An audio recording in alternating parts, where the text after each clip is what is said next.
ഇസ്ലാമിക വിശ്വാസത്തിൽ മഹാനായ പ്രവാചകനാണ് മഹാനായ യേശുക്രിസ്തു അഥവാ ഈസാ നബി.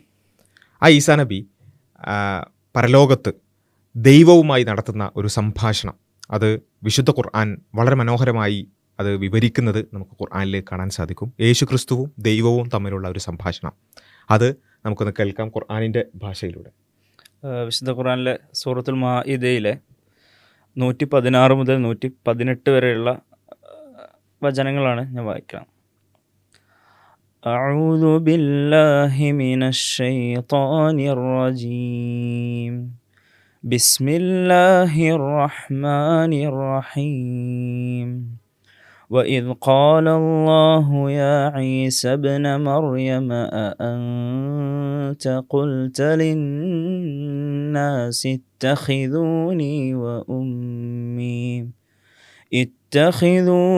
وأمي إلهين من دون الله قال سبحانك ما يكون لي أن أقول ما ليس لي بحق إن كنت قلته فقد علمته تعلم ما في نفسي ولا أعلم ما في نفسك إنك أنت علام الغيوب ما قلت لهم إلا ما أمرتني به أن اعبدوا الله ربي وربكم وكنت عليهم شهيدا ما دمت فيهم فلما توفيتني كنت أنت الرقيب عليهم وأنت على كل شيء شهيد إن تعذبهم فإنهم عبادك وإن تغفر لهم فإنك أنت العزيز الحكيم. അപ്പോൾ ഈ ആയത്തുകൾ കുറച്ച് വലിയ ആയത്തുകളാണ്. 3 ആയത്തുകളെ പാരായണം ചെയ്തിട്ടുള്ളൂ എന്നുണ്ടെങ്കിലും അതിൻ്റെ അർത്ഥം ആദ്യം ഒന്ന് പറയാം. വഇദ് ഖാല അല്ലാഹു യാ ഈസ ഇബ്ന മറിയം, അള്ളാഹു അതായത് ദൈവം പടച്ചവൻ മറിയമിൻ്റെ മകൻ ഈസയോട് പറയുന്ന സന്ദർഭം. അൻത ഖുൽത ലിന്നാസ്, ഈസ അതായത് യേശുവിനോട് പറയാണ്, താങ്കൾ ജനങ്ങളോട് പറഞ്ഞിട്ടുണ്ടോ ഇത്തഖിദൂനി വ ഉമ്മിയ ഇലാഹീനി മിൻ ദൂനില്ലാ, അള്ളാഹുവിന് പുറമെ എന്നെയും എൻ്റെ മാതാവിനെയും അതായത് കന്യക മറിയമിനെയും ആരാധ്യന്മാരായി ദൈവങ്ങളായി സ്വീകരിക്കണം എന്ന് താങ്കൾ പറഞ്ഞിട്ടുണ്ടോ എന്ന് അള്ളാഹു ഈസാ നബി അലൈഹി സ്വലാമിനോട് യേശുവിനോട് ചോദിക്കുന്നതാണ്. ഖാൽ, അപ്പോൾ യേശു പറയും, സുബ്ഹാനക്, അള്ളാഹു നീ എത്ര പരിശുദ്ധൻ, മാ യകൂനു ലി അൻ അഖൂല മാ ലൈസ ലി ബിഹഖ്, എനിക്ക് അർഹതയില്ലാത്ത, എനിക്കൊരു അവകാശമില്ലാത്തൊരു കാര്യം എങ്ങനെയാണ് ഞാൻ പറയുക എന്ന് യേശു പറയുന്ന.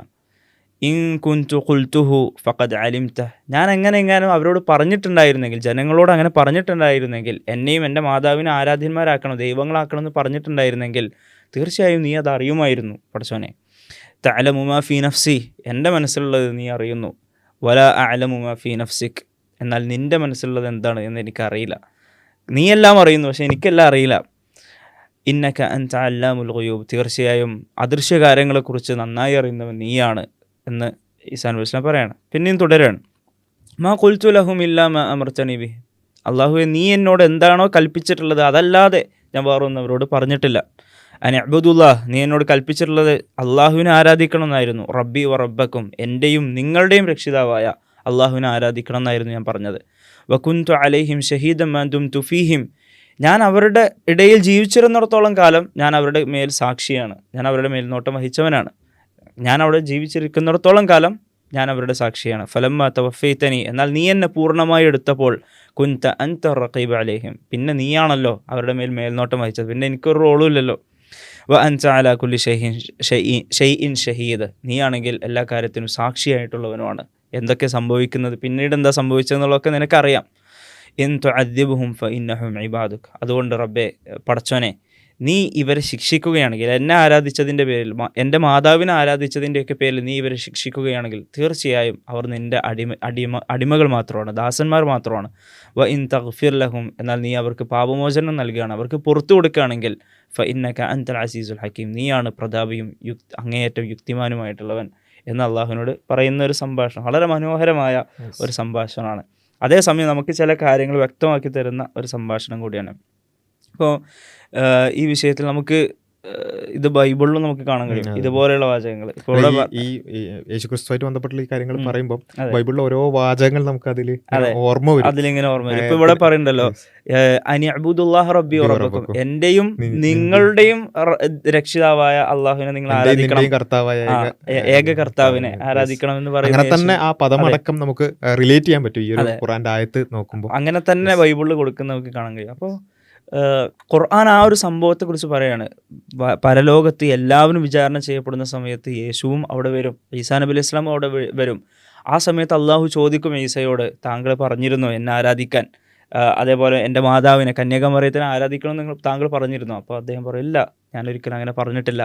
ഞാൻ അങ്ങനെ പറഞ്ഞിട്ടുണ്ടായിരുന്നെങ്കിൽ തീർച്ചയായും നീ അത് അറിയുന്നു മാത്രം. അവിടെ ദൈവത്തോട് പറയാണ് നീ അറിയും എന്നുള്ളത് മാത്രമല്ല, നമുക്ക് ഇപ്പോൾ പോലും ബൈബിൾ എന്ന് പറയുന്നത് മറ്റ് പല ലേഖനങ്ങൾ അടക്കം പിന്നെ ഉൾക്കൊണ്ടതാണെങ്കിലും ഇപ്പോഴും യേശുവിൻ്റെതായൊരു വാചകമായിക്കൊണ്ട് യേശു ദൈവമാണ് എന്ന് നമുക്കിപ്പോഴും കാണാൻ പറ്റുന്നില്ല. അപ്പം അത് ശരിക്കും അവിടെ പ്രിസേർവ് ചെയ്യപ്പെട്ടിട്ടുണ്ട്. അതായത് യേശു ക്രിസ്തു എന്നെ ആരാധിക്കണം, ഞാൻ ദൈവമാണ് എന്ന് പറഞ്ഞൊരു വാചകം നമുക്ക് ഇപ്പോഴും കാണാൻ സാധിക്കുന്നില്ല എന്നുള്ളത് വളരെ കൃത്യമായിക്കൊണ്ട്, എത്രത്തോളം കൃത്യമായിട്ടാണ് ആ പ്രവാചകത്വം അവിടെ പ്രിസേർവ് ചെയ്യപ്പെട്ടിട്ടുള്ളത് എന്നുള്ളതിൻ്റെ ഒരു ഉദാഹരണമായിട്ട് നമുക്ക് വേണമെങ്കിൽ പറയാവുന്ന ഒരു കാര്യമാണ്. അതേപോലെ തന്നെ ഈസാ നബി യേശുക്രിസ്തു പറയുന്നുണ്ട്, ഞാൻ ഉള്ളിടത്തോളം കാലം ഞാൻ അത് എൻ്റെ ഒരു ഉത്തരവാദിത്തമാണത്, എന്നെ ഉയർത്തിയതിന് ശേഷം പിന്നെ എന്ത് സംഭവിച്ചു എന്ന് എനിക്കറിയില്ല എന്നുള്ളത് വളരെ കൃത്യമായിട്ട് പറയുന്നത്. അവിടെയാണ് യേശുവിൻ്റെ ജീവിത കാലഘട്ടത്തിൽ എന്താണ് സംഭവിച്ചത്. യേശുവിൻ്റെ ജീവിത കാലഘട്ടത്തിൽ നേരത്തെ പറഞ്ഞതുപോലെ എൻ്റെയും നിൻ്റെയും കർത്താവ് ഏക കർത്താവ്, യേശു ക്രിസ്തുവിൻ്റെ പ്രാർത്ഥനകളെക്കുറിച്ച് നമുക്ക് കാണാൻ സാധിക്കും.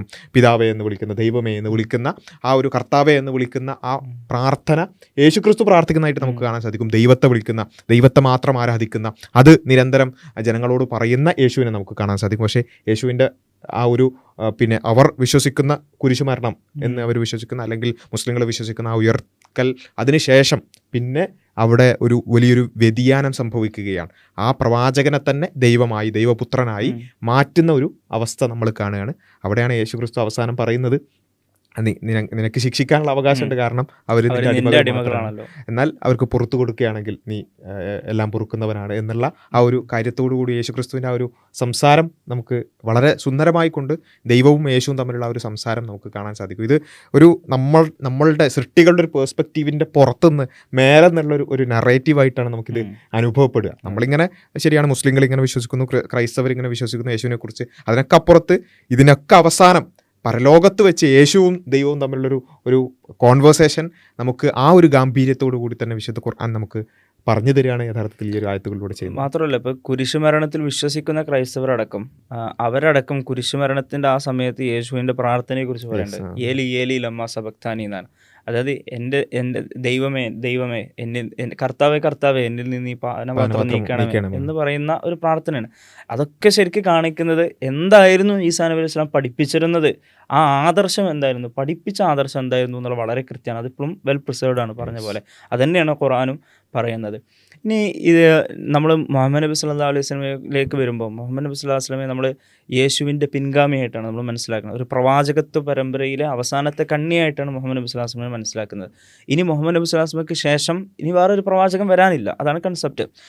ഈ മുഹമ്മദ് നബി സല്ലല്ലാഹു അലൈഹി വസല്ലമ ഒരിക്കൽ ഖുർആൻ പാരായണം ചെയ്യുന്ന സമയത്ത് 2 വചനങ്ങൾ ഓതുന്നതുമായി ബന്ധപ്പെട്ടുള്ള സംഭവം നമുക്ക് ചരിത്രത്തിൽ കാണാൻ സാധിക്കും. അതിങ്ങനെയാണ്, മുഹമ്മദ് നബി സല്ലല്ലാഹു അലൈഹി വസല്ലമ ഒരായത്ത് ഓതിയായിരുന്നു. വിശുദ്ധ ഖുർആനിലെ 14-ാം അധ്യായം സൂറത്ത് ഇബ്രാഹീമിലുള്ള ഒരു വചനമാണ്. ആ വചനം എങ്ങനെയാണ്, റബ്ബി ഇന്നഹുന്ന അദ്ലൽന കസീറ മിനന്നാസി ഫമൻ തബിഅനി ഫഇന്നഹു മിന്നി. അതായത് ഇബ്രാഹിം, നമ്മൾ ബൈബിളിലൊക്കെ അബ്രഹാം എന്നറിയപ്പെട്ട പ്രവാചകൻ, ആ ഇബ്രാഹിം നബി അലൈഹിസ്സലാം അള്ളാഹുവിനോട് പ്രാർത്ഥിക്കുന്ന ഒരു പ്രാർത്ഥന അല്ലെങ്കിൽ ഒരു പരിഭവം, ആ പരിഭവത്തെക്കുറിച്ചുള്ള ഒരു വചനമാണ്, ഖുർആനിലൊരു വചനമാണ്. അതിൻ്റെ അർത്ഥം എങ്ങനെയാണ്, എൻ്റെ റബ്ബേ, എൻ്റെ പടച്ചോനെ, ഈ വിഗ്രഹങ്ങൾ എൻ്റെ ജനങ്ങളിൽപ്പെട്ട ഒരുപാട് ആളുകളെ വഴിപിഴപ്പിച്ചിരിക്കുന്നു. അതുകൊണ്ട് എന്നെ ആരാണോ, ഈ സത്യ ആദർശത്തെ ആരാണോ പിന്തുടർന്നിട്ടുള്ളത്, ഈ വിഗ്രഹങ്ങളെ ആരാണോ കൈയൊഴിഞ്ഞിട്ടുള്ളത്, അവരാണ് എൻ്റെ കൂട്ടത്തിൽപ്പെട്ടവർ എന്ന് അബ്രഹാം പ്രവാചകൻ ദൈവത്തോട് പറയുന്ന ഒരു സംഭവം. അത് മുഹമ്മദ് നബി സ്വല്ലല്ലാഹു അലൈഹി വസല്ലം വായിച്ചു, പാരായണം ചെയ്തു. അതിൻ്റെ ശേഷം ഈ യേശുക്രിസ്തു പാരായണം ചെയ്യുന്ന, ഈ യേശുക്രിസ്തു പറയുന്ന ഈ സംഭവം, ഖുർആനിലെ ആ വചനമാണ് പിന്നീട് നബി സ്വല്ലല്ലാഹു അലൈഹി വസല്ലം പാരായണം ചെയ്യുന്നത്. അതും ഇപ്പം നേരത്തെ പറഞ്ഞു, ഇൻതുഅദിബുഹും ഫഇന്നഹും ഇബാദുക, അല്ലാഹുവേ നീ ഇവരെ യേശു പറയാണ്, നീ ഇവരെ ശിക്ഷിക്കുകയാണെങ്കിൽ ഇവർ നിൻ്റെ ദാസന്മാരാണ്, നിനക്ക് ശിക്ഷിക്കാനുള്ള എല്ലാ അവകാശവും അധികാരവും ഉണ്ട്. പക്ഷേ ഇവർക്ക് നീ പുറത്തു കൊടുക്കുകയാണെങ്കിൽ നീ കാരുണ്യവാനാണ്, അതേപോലെ നീ പ്രതാപിയാണ്, നീ യുക്തിമാനാണ്, ഏറ്റവും യുക്തിയുള്ളത് നിനക്കാണ് എന്നൊക്കെ യേശു പറയുന്ന വചനം. അവിടെ ശരിക്ക് യേശുവിൻ്റെ ഒരു സംസാരം എന്ന് പറയുന്നത് ഒരു നിസ്സഹായാവസ്ഥയുടെ സംസാരമാണ്. കാരണം യേശുവിന് അവരൊന്നും ചെയ്യാൻ പറ്റില്ല. കാരണം അവരെ രക്ഷിക്കാൻ യേശുവിന് കഴിയില്ല, അതിനുള്ള അധികാരമില്ല. അത് അള്ളാഹുവിന് മാത്രമേ ഉള്ളൂ. അവിടെ തന്നെ യേശുവിൻ്റെ പ്രവാചകത്വം അവിടെ തെളിയിക്കപ്പെടുന്നു. അതോടൊപ്പം തന്നെ അള്ളാഹുവിനാണ് അവിടെ പരമാധികാരമുള്ളത്. അവസാനത്തെ തീർപ്പ് കൽപ്പിക്കാൻ യുക്തിമാൻ എന്ന നിലക്ക്, പ്രതാപി, എല്ലാ അർത്ഥത്തിലും പ്രതാപി എന്ന നിലക്ക് അള്ളാഹുവിന് മാത്രമേ അവിടെ തീരുമാനം എടുക്കാൻ കഴിയുള്ളൂ. ഇതാണ് അവിടെ വ്യക്തമാക്കുന്നത്. അത് യേശു സ്വയം അംഗീകരിക്കുകയാണ്, അത് സ്വയം അംഗീകരിച്ച് അവിടെ പ്രഖ്യാപിക്കുകയാണ്. എന്നിട്ട് ഈ രണ്ട് വചനങ്ങളും, യേശു പറഞ്ഞ വചനവും അതേപോലെ അബ്രഹാം പ്രവാചകൻ പറഞ്ഞ കാര്യവും നബി സല്ലല്ലാഹു അലൈഹി വസല്ലം പാരായണം ചെയ്തിട്ട് നബി സല്ലല്ലാഹു അലൈഹി വസല്ലം ആകാശത്തിലേക്ക് കരങ്ങൾ ഉയർത്തുകയാണ്. മുഹമ്മദ് നബി സല്ലല്ലാഹു അലൈഹി വസല്ലം ആകാശത്തിലേക്ക് കരങ്ങൾ ഉയർത്തുകയാണ്. ഫറഫഅ യദൈഹി വഖാല, എന്നിട്ട് പറഞ്ഞു, അല്ലാഹുമ്മ ഉമ്മത്തി ഉമ്മത്തി, അല്ലാഹുവേ എൻ്റെ സമുദായം എൻ്റെ സമുദായം. അതായത് ഈ മുസ്ലിം സമുദായം, ഈ ആദർശം സ്വീകരിച്ച ആളുകളെക്കുറിച്ച് വളരെ ഉത്കണ്ഠയോടുകൂടി മുഹമ്മദ് നബി സ്വല്ലല്ലാഹു അലൈഹി വസല്ലം പറയണം, അല്ലാഹുമ്മ ഉമ്മത്തി, അല്ലാഹുവേ എൻ്റെ ഈ സമുദായം എൻ്റെ ഈ സമുദായം. ഈ സമുദായത്തിൻ്റെ അവസ്ഥ എന്താകുമെന്ന വല്ലാത്തൊരു വ്യാകുലതയായിരുന്നു, ഒരു ഉത്കണ്ഠയായിരുന്നു മുഹമ്മദ് നബി സ്വല്ലല്ലാഹു അലൈഹി വസല്ലം. അത് ആ ജീവിതത്തിലുടനീളം നമുക്ക് പല സന്ദർഭങ്ങളിൽ കാണാൻ സാധിക്കും. ഇതിൽ ഒരു സന്ദർഭം മാത്രമാണ്. ഈ വചനങ്ങൾ ഇങ്ങനെ പൂർവ്വപ്രവാചകന്മാർ അവരുടെ സമുദായത്തെക്കുറിച്ച് ഇങ്ങനെ പരിഭവം പറയുമ്പോൾ, ഇതേപോലെ എൻ്റെ സമുദായത്തെക്കുറിച്ച് എനിക്ക് പരിഭവം പറയേണ്ടി വരുമോ എന്നൊരു പരിഭവമാണ് ശരിക്ക് അവിടെ മുഹമ്മദ് നബി സ്വല്ലല്ലാഹു അലൈഹി വസല്ലം പ്രകടിപ്പിക്കുന്നത്. എന്നിട്ട് വബക, എന്നിട്ട് മുഹമ്മദ് നബി സ്വല്ലല്ലാഹു അലൈഹി വസല്ലം കരഞ്ഞു എന്നാണ്. മുഹമ്മദ് നബി സ്വല്ലല്ലാഹു അലൈഹി വസല്ലം കരഞ്ഞു. ഫഖാല അല്ലാഹു അസ്സ വജൽ, അപ്പോൾ അള്ളാഹു ആകാശത്ത് നിന്ന് തൻ്റെ മലക്കായ ജിബ്രീലിനോട്, നമ്മൾ ഗബ്രിയേൽ മാലാഖ എന്നൊക്കെ പറയും, ആ ജിബ്രീൽ അലൈഹിസ്സലാമിനോട് ചോദിക്കാൻ പറയണം, ഇദ്ഹബ് ഇലാ മുഹമ്മദ്, താങ്കൾ മുഹമ്മദിൻ്റെ അടുത്തേക്ക് പോകൂ. ജിബ്രീലിനോട് പറയണം, താങ്കൾ മുഹമ്മദിൻ്റെ അടുത്തേക്ക് പോകൂ. വറബ്ബുക അഅലം, എന്നാൽ നിൻ്റെ റബ്ബിനെ അറിയാം, നിൻ്റെ പടച്ചോനെ അറിയാം എന്തിനാണ് അദ്ദേഹം കരയുന്നത് എന്ന്. ഫസൽഹു മാ യുബ്കീക, എന്നിട്ട് ജിബ്രീലെ താങ്കൾ മുഹമ്മദിനോട് ചോദിക്കുക, സല്ലല്ലാഹു അലൈഹി വസല്ലം ചോദിക്കുക, എന്താണ് താങ്കൾ ഇത്ര കരയിപ്പിച്ചത്, ഈ വചനങ്ങൾ കേട്ട് ഇത്ര കരയാൻ മാത്രം എന്താണ് നിങ്ങളെ കരയിപ്പിച്ചത് എന്ന് ആ മുഹമ്മദ് നബി സ്വല്ലല്ലാഹു അലൈഹി വസല്ലം ചോദിക്കുക എന്ന് ജിബ്രീൽ അലൈഹി സ്വലാമിനോട് പറയാണ്. അവിടെ അള്ളാഹു പ്രത്യേകം പറയുന്നത്, ഇതെനിക്കറിയാം, എന്തിനാണ് കരയുന്നതെന്ന് എനിക്കറിയാം, എങ്കിലും മുഹമ്മദ് നബി സ്വല്ലല്ലാഹു അലൈഹി വസല്ലം വാചകം കേൾക്കാൻ. അങ്ങനെ ഫഅതാഹു ജിബ്രീൽ അലൈഹി സ്വലാം മുഹമ്മദ് നബി സ്വല്ലല്ലാഹു അലൈഹി വസല്ലം അടുത്തേക്ക് എത്തി. ഫസഅലഹു, എന്നിട്ട് ചോദിച്ചു എന്തിനാണ് കരയുന്നത്. ഫഅഖ്ബറഹു റസൂലുള്ളാഹി സ്വല്ലല്ലാഹു അലൈഹി വസല്ലം, നബി സ്വല്ലല്ലാഹു അലൈഹി വസല്ലം എന്തിനാണ് കരഞ്ഞത് എന്ന് വ്യക്തമാക്കി കൊടുത്തു. അപ്പോൾ ജിബ്രീൽ അലൈഹിസ്സലാം ഈ വാർത്തയും കൊണ്ട് അള്ളാഹുവിൻ്റെ അടുത്തേക്ക് പോയി. എന്നിട്ട് അള്ളാഹു ജിബ്രീൽ അലൈഹിസ്സലാമിനോട് പറഞ്ഞു, യാ ജിബ്രീലെ താങ്കൾ പോവുക, ഇദ്ഹബ് ഇലാ മുഹമ്മദ് നബി സ്വല്ലല്ലാഹു അലൈഹി വസല്ലം അടുത്തേക്ക് പോവുക. ഫഖുൽ, എന്നിട്ട് പറയണം, ഇന്ന സനുർദീക ഫീ ഉമ്മതിക വല നസൂഉക, താങ്കളുടെ ഉമ്മത്തിൻ്റെ വിഷയത്തിൽ, താങ്കളുടെ സമുദായത്തിൻ്റെ വിഷയത്തിൽ താങ്കൾക്ക് ഞാൻ തൃപ്തിപ്പെട്ടു നൽകിയിരിക്കുന്നു. താങ്കളെ ഒരിക്കലും, താങ്കളുടെ സമുദായത്തിൻ്റെ വിഷയത്തിൽ താങ്കളെ ഒരിക്കലും അതൃപ്തിപ്പെടുത്തുകയില്ല എന്ന് അള്ളാഹു പറയുന്നൊരു വാഗ്ദാനം മുഹമ്മദ് നബി സ്വല്ലല്ലാഹു അലൈഹി വസല്ലം കൊടുക്കുന്നത് നമുക്ക് കാണാൻ കഴിയും. വളരെ മനോഹരമായ ഒരു സംഭവമാണ്. കാരണം ഈ പൂർവ്വപ്രവാചകന്മാരുടെ ഈ സംഭവങ്ങൾ കേട്ട് മുഹമ്മദ് നബി സ്വല്ലല്ലാഹു അലൈഹി വസല്ലം ആ ഒരു പരിഭവം തന്നെ ഈ സമുദായത്തെക്കുറിച്ച് എത്രത്തോളം കൺസേൺഡ് ആണ് മുഹമ്മദ് നബി സ്വല്ലല്ലാഹു അലൈഹി വസല്ലം എന്നുള്ള വ്യക്തം. മാത്രമല്ല ഈ യേശുക്രിസ്തുവിൻ്റെ അടക്കമുള്ള ആ അനുയായികളുടെ വഴിപിഴക്കലുണ്ടല്ലോ, അത് കൃത്യമായി മുഹമ്മദ് നബി സല്ലല്ലാഹു അലൈഹി വസല്ലം നിരന്തരം പിന്നെ പറയുകയും ചെയ്തിരുന്നു, ഇത് എൻ്റെ ഉമ്മത്തിൽ ഉണ്ടാവാൻ പാടില്ല. ഏതുവരെ ചോദിച്ചാൽ മുഹമ്മദ് നബി വഫാത്തിൻ്റെ ആ ഒരു വഫാത്തിലേക്ക് കടക്കുന്ന, മരണത്തിലേക്ക് കടക്കുന്ന ആ ഒരു സമയത്ത് പോലും മുഹമ്മദ് നബി പറയുന്നത്, ലാ തജൽ ഖബരി ഈദ, എൻ്റെ ഖബറിനെ നിങ്ങൾ ഈദിൻ്റെ ഒരു ആഘോഷത്തിൻ്റെ കേന്ദ്രമാക്കി, ആരാധിക്കപ്പെടുന്ന ഒരു വിഗ്രഹമാക്കി മാറ്റരുത് എന്ന് വെച്ചാൽ ഒന്ന് ശരിക്കും ആലോചിച്ച് നോക്കുക, ഒരു എന്തെങ്കിലുമൊക്കെ ആഗ്രഹിച്ച്, അല്ലെങ്കിൽ ഒരു പ്രശസ്തിയോ അല്ലെങ്കിൽ അങ്ങനെ എന്തെങ്കിലുമൊക്കെ ആഗ്രഹിച്ചിട്ടുള്ള ഒരു മനുഷ്യനാണെങ്കിൽ എന്താ ആലോചിക്കാൻ, എൻ്റെ മരണത്തിന് ശേഷം എന്നെ എല്ലാവരും ആരാധിക്കണം, പരമാവധി എൻ്റെ ഖബർ അതിങ്ങനെ ഒരു ആഘോഷത്തിൻ്റെ കേന്ദ്രമാക്കണം എന്നായിരിക്കും. പക്ഷേ മുഹമ്മദ് നബി അവിടെ പറയാണ് ക്രൈസ്തവർക്ക് പിഴച്ചത് അവിടെയാണ്. നിങ്ങൾ ഒരിക്കലും എൻ്റെ ഖബറിനെ ആരാധനാ കേന്ദ്രമാക്കരുത്, അവിടെ വന്നിട്ട് നിങ്ങൾ എന്നെ ആരാധിക്കാൻ പാടില്ല, വസന യുബദ് ഒരു ആരാധിക്കപ്പെടുന്ന ഒരു വിഗ്രഹമാക്കി മാറ്റരുത് എന്നാണ്. വെച്ചാൽ ആരാധിക്കപ്പെടുന്നതാണ് വിഗ്രഹം, അപ്പം അങ്ങനെ ആക്കരുത് എന്ന് പറയുന്ന മുഹമ്മദ് നബിയെ നമുക്ക് ഇങ്ങനെ ഒരുപാട് സ്ഥലത്ത് ഒരുപാട് കാര്യങ്ങളിൽ പിന്നെ ഈയൊരു വഴിപിഴച്ചു പോയ ജൂതന്മാരുടെയും ക്രൈസ്തവരുടെയും വിശ്വാസങ്ങളിലെ വഴിപിഴവ് പറഞ്ഞുകൊണ്ട് നിങ്ങൾക്കത് സംഭവിക്കരുത് എന്നുള്ളത്. അതേപോലെ തന്നെ അമിതമായി പുകഴ്ത്തുന്ന വിഷയം. അപ്പോൾ ഇങ്ങനെ പ്രവാചകന്മാരെ അമിതമായി പുകഴ്ത്തിയാണ് അവസാനം എന്ത് ചെയ്യുന്നത്, ദൈവമോ ദൈവപുത്രനെ കാക്കുന്നത്. അതുകൊണ്ട് നിങ്ങൾ എന്ത് ചെയ്യരുത്, എന്നെ അമിതമായി പുകഴ്ത്താൻ.